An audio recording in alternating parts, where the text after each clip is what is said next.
Hello, this is your wise-ass astrologer. Hello, this is your wise-ass astrologer. It's different, but the same, right? Like you are different, but still the same old wise-ass, no matter how trendy and fashionable you are now. This is because Venus is in Gemini and in a mutual reception with Mercury in Taurus in the sky right now. Now a retrograde Mercury in Taurus. This means that Mercury is placed in a sign ruled by Venus, and Venus is placed in a sign ruled by Mercury.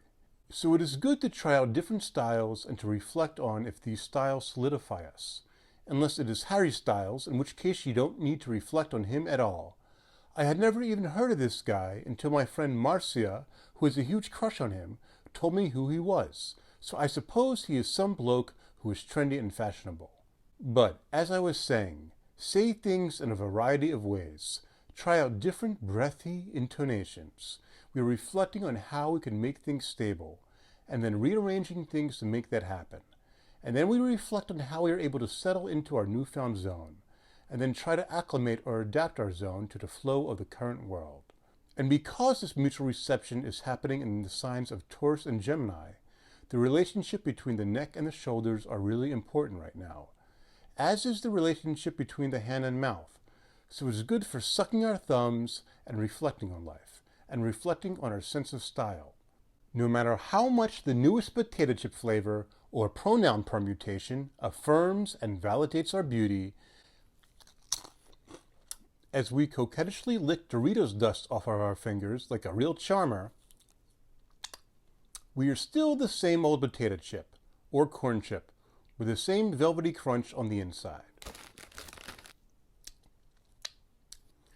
It's also about hand to mouth and back out again, meaning sometimes we put food or other things in our mouth that taste a bit strange, that our palate isn't ready to adapt to. Maybe fish bones, or licorice, or dirty socks, and then we have to reach in and pull it back out of our mouth again. And next time we'll put more pleasant things in our mouth. Sometimes people try to put dumbass words in our mouth, and we have to reach in and take them out. And sometimes we have to eat our own words. And with that, we have to ask ourselves, do our words taste like cardboard, or do they have some flavor? Sometimes we try a trendy food and say, that tastes like wise ass, yo, which personally I take as a real compliment. And the other thing going on with this mutual reception of Mercury retrograde in Taurus and Venus in Gemini is that sometimes we are stuck having to give the same boring ass compliments in as many ways as possible. But at least it will lock us into a funky groove, and we will just have to chew on a few different variations of things while we get settled. Alright, so now I will begin with the motivational talk. No, really, I need you to be motivated. Mars is in Cancer right now, and it is transiting my 7th house. So I need you to be nurturing and aggressive, while me and my Capricorn rising focuses on getting my shit together. Okay, so we've got the mother of all combos in the sky right now. We've got Mars in Cancer, ruling Jupiter in Aries, and then Jupiter in Aries is ruling Saturn in Pisces. And it's the mother of all combos. As in, if your mother or girlfriend or sky goddess extraordinaire are angry with you right now, they will emotionally fuck with your brain. But they are doing it in the name of motivation. Your mother or girlfriend are just trying to motivate you. They are emotionally fucking with your brain because they care about you. So to all the women out there with partners or kids, especially those with their 7th or 5th house cusp in the sign of Cancer, tell your partner or child that you are fucking with their brain because you care about them. And if you don't have a partner or child, feel free to emotionally fuck with my brain in the comments section. Saturn in Pisces right now wants you to know that you accepted this challenge. And Jupiter in Aries is telling you that early on you decided to accept this challenge. You decided to work through this. You wanted a spiritual path that was earned, so it could solidify you. Mars in Cancer asserts itself by being the caretaker, an active caretaker. And when we accept what we have to work through right now, we will be met with caring and nurturing in an active way. And Saturn in Pisces doesn't need much. No, it does not, sweet mama. Just a pair of sturdy hand-me-down shoes that catch the eye a bit. We are caring now, we are active, and we are accepting. And we are accepting of nurturing that is presented in an obvious way. A very direct offer of nurturing that we have to accept up front so we can build ourselves up. If you need to be breastfed, go for it. There's no shame in accepting that, in accepting that you need to restart your life by being nurtured, or by nurturing. And if people think that you're a moody bastard, well, you've got every right to be, damn it. How you feel is important now, like how you feel right fucking now.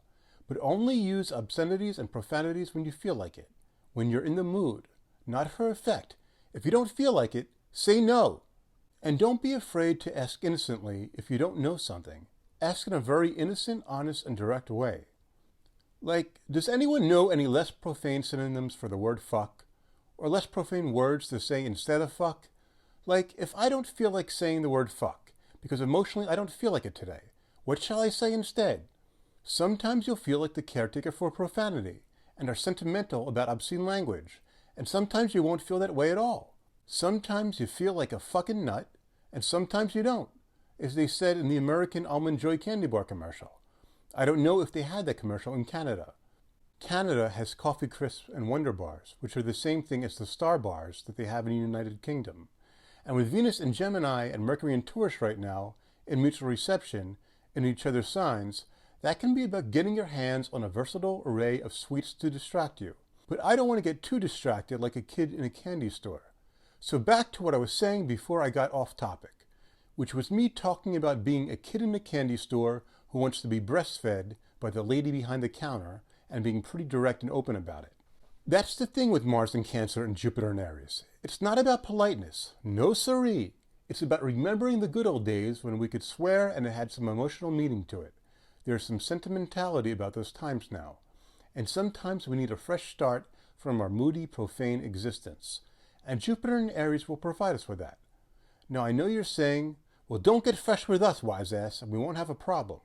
Hey, I'm just using Jupiter transiting Aries as an opportunity to innocently ask about and talk about obscene language. Sometimes you have to ask these questions in a way that is both innocent and direct. Alright, so I'll tell this story. So when my mom was a young lass in primary school, or a girl in elementary school, depending on what country you are from, well, she heard a profane word from her friends. And she came home to the dinner table and asked her father about what her friends were saying. She said, "Father, I heard this word from my friends in school today. What does it mean? What does this word, fuck, mean?" And my wise-ass grandfather, he was none too pleased to hear that word. No, he was not, I tell you, believe you me. And he punished her with a belt, right there at the dinner table. That's just the way things were done back in the old days. And some with Mars in Cancer might get sentimental about aggressive punishment from the good old days. And sure, sometimes we punish because we care. But with Mars in Cancer, we do want to be careful not to be too much of a moody bastard at the dinner table when we need nourishment, like when we want to be fed right now. Mars in Cancer can get quite cranky when it is hungry.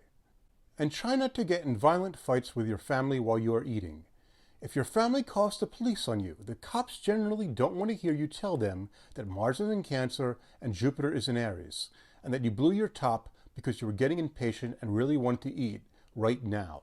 The idea is to be a protective caretaker at the dinner table, and not to take any shit from any moody motherfuckers who want to beat you up while you or others are eating dinner. Protect yourself. Protect others. Protect the dog. Protect the cat. Protect your virginity. And don't let your dog fuck your cat while you are eating. With that being said, because we are talking about Mars here, which rules the sex organs through Scorpio and the head through Aries, having food in your stomach might give you energy for sex, but only if it is the right amount and you feel comfortable. If you ate too much and your stomach is distended and you feel bloated, or if you have a headache, tell your partner the truth, the direct Jupiter and Aries truth, that you don't feel like fucking at the moment, that you don't even want to hear the word fuck. And if you have natal planets in Libra, and those natal planets happen to be in your 5th house, and if Mars transit in Cancer right now is making a 90-degree clashing square aspect to those planets, you should tell your child that fuck is not a nice word, and that only profane wise-asses use it in an attempt to get their YouTube audience to emotionally care about what they are saying, and that they should say the word funk instead of fuck. So that is my point. Instead of fuck, I guess we can say the word funk as a suitable replacement. Jupiter in Aries learns through the nose, and we can learn that we can make the N sound through our nose to say the word funk instead of fuck. Yes, while it is true we can be really geared towards our fucking feelings with Mars transit in Cancer, we still have to be geared towards our funky feelings too. And when those can come together, when you got a bit of fuck and funk, the world will move to your feelings. Right about now, the funk soul brother, says Fatboy Slim in the song Rockefeller Skank. And right about now, the funk soul brother needs to be nurtured. Funk is about feel. Soul can accept what you feel. And our brothers and sisters want to accept us if we are not too headstrong. So again, that is the Mars in Cancer, Jupiter in Aries, Saturn in Pisces chain. But if we see and recognize pretty quickly who wants to accept us, we will let them. But if we overlook who wants to accept us because we are competitive, then we really are being overly moody bastards. I always try to talk about the moon transits toward the end of my videos. And with Mars in the sign of Cancer, the moon transits now are very important. The moon enters Cancer at 2:59 p.m. Eastern Time on Monday afternoon.